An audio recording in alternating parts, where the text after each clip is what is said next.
बातमीचे प्रायोजक आहेत Iqbal fashion, बेगमपेठ market, Solapur. एक मुद्दा महत्त्वाचा सांगतो,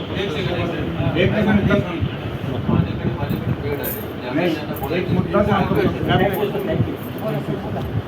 कायदा ऑलरेडी असा आहे की मॅक्सिमम नॉईज हा 90% डेसिबल पर्यंत असायला पाहिजे।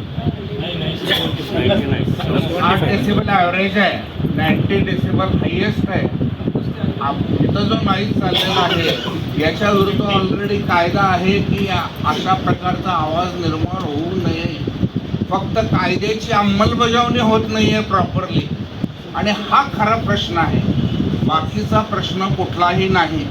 कोणाचा सणाला विरोध नाही, कोणाचा उत्सवाला विरोध नाही, कोणाचा जयंतीला विरोध नाही, किंवा कुठल्याही व्यक्तीचा कुठल्याही या प्रकारच्या कार्यक्रमाला विरोध असायचं काही कारण नाही। कारण हे सांस्कृतिक आहे, प्रत्येकाच्या रूढी परंपरेमध्ये असलेले कार्यक्रम आहेत। परंतु हे बंद व्हावेत अशी आमची मागणी नाही। आमची मागणी आहे कायद्याची अंमलबजावणी करा। कायद्याची अंमलबजावणी जर पोलीस खातं करत नसेल, कायद्याची अंमलबजावणी जर रेव्हेन्यू करणार नसेल, तर इतर कुठलंही खातं कायद्याची अंमलबजावणी सक्सेसफुली करू शकत नाही।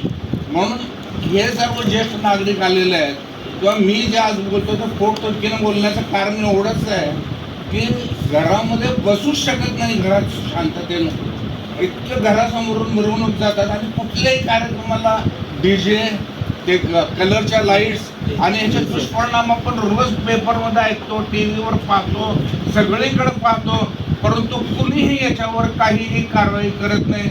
आज ज्येष्ठ नागरिक संघटना यामध्ये उतरलेले आहेत, ह्या फक्त ज्येष्ठांसाठीच उतरलेल्या आहेत असं न समजता या संघटना या देशातल्या सर्व नागरिकांना, जे आबालवृद्ध आहेत, जे आजारी आहेत, जे तरुण आहेत, त्यांच्यावर सुद्धा अशा प्रकारचे संस्कार समाजामध्ये चालू आहेत। ह्या संस्काराला कुठंतरी पायबंद बसला पाहिजे।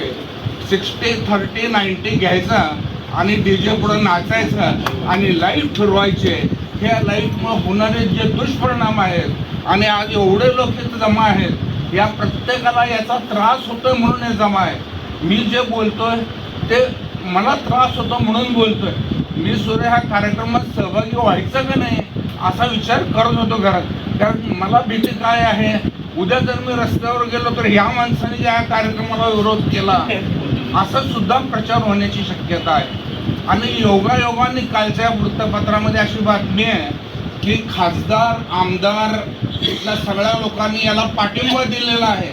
मग जर यांनी पाठिंबा दिला तर आणखी कोणता राजकीय हस्तक्षेप याच्यामध्ये येतोय हे पण समजलं पाहिजे समाजाला। हे दुर्दैवानं समजत नाही, त्याच्यामुळे हे कळत नाही की पोलीस ऐकतोय, कायदा आहे, आणि कायद्याची अंमलबजावणी का होत नाही। साधा पोलीस साईड ओलांडून गेल तर कायदा वापरतो, आणि इतर लोक मरायला लागले। आणि ही उदाहरण आपण ऐकतो आहोत, ऐकून सुद्धा याच्यावर कुणीही मुद्देसूद मत मांडत नाही, किंवा बोलत नाही, किंवा याच्या अंमलबजावणी करत नाही। फक्त पेपरला बातम्या येतात की संघटनेची मीटिंग बोलवण्यात आली, चर्चा झाली, पण चर्चेवर कार्यवाही मात्र झालेली नाही आणि कधीच होत नाही।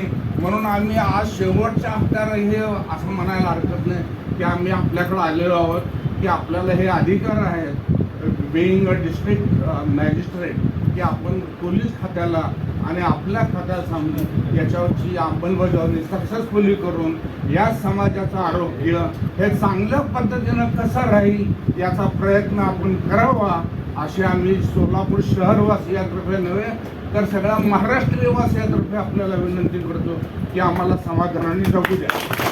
तुम्हाला पाहिजे एक उत्तम विवाह कलेक्शनचा अनुभव? सोलापूरमध्ये एकाच ठिकाणी सर्व काही मिळायला हवंय? आमच्या इक्बाल फॅशन मध्ये मिळतंय तुमच्या विवाहासाठी सर्व काही। लेहंगा, साडी, मटेरियल, रेडीमेड आणि मुलांसाठी स्पेशल वेअर। प्रत्येक गोष्टीत दिली आहे खास सजावट, आकर्षक डिझाईन्स आणि दर्जा, आश्चर्यकारक डिझाईन्स आणि कस्टमायझेशन सह तुमच्या लग्नाचा दिवस खास बनवा। आणि हो, आमचं मोठं कलेक्शन तुमच्या सर्व गरजा पूर्ण करेल। आकर्षक रंग आणि स्टायलिश डिझाईन्स फक्त इक्बाल फॅशन मध्ये। इक्बाल फॅशन, सोलापूरचा अग्रगण्य विवाहासाठीच्या कलेक्शनसाठी आणि तुमच्या सुंदर दिवशी आणा इक्बाल फॅशनचा स्पर्श. मग आताच भेट द्या इक्बाल फॅशनला. आमचा पत्ता बेगमपेठ मार्केट, सोलापूर.